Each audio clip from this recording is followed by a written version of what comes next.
سر المشكاة الجزء السادس. فتح آرش الكتاب بحذر، فتصاعدت منه رائحة الورق العتيق الممزوجة بعطر غريب، كأنها آتية من زمن آخر. كانت الصفحات الأولى فارغة تماما، لكن حين قلب صفحة تلو الأخرى بدأت كلمات ذهبية تتكون أمام عينيه ببطء، كما لو كانت تكتب في تلك اللحظة. قرأ: من حمل هذا الكتاب صار جزءا من الحكاية، وما يكتب هنا هو ما سيعيشه. ارتجف قلبه وتوقف لبرهة، ثم تابع القراءة.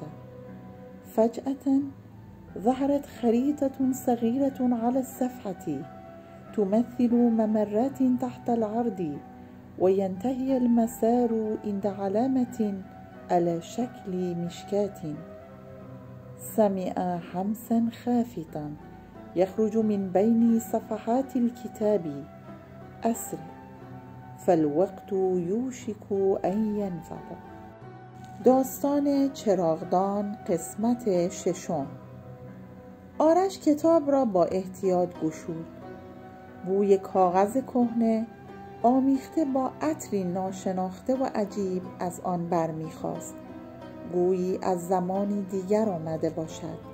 صفحات اول کاملا خالی بودند، اما وقتی یکی یکی ورق زد، کلمات طلایی به آرامی مقابل چشمانش شکل گرفتند، چنانکه انگار همان لحظه نوشته می شدند. او خواند: هر کس این کتاب را به دست گیرد جزئی از داستان خواهد شد، و آنچه اینجا نوشته می شود همان است که او تجربه خواهد کرد. قلبش به تپش افتاد و لحظه‌ای مکث کرد. سپس به خواندن ادامه داد.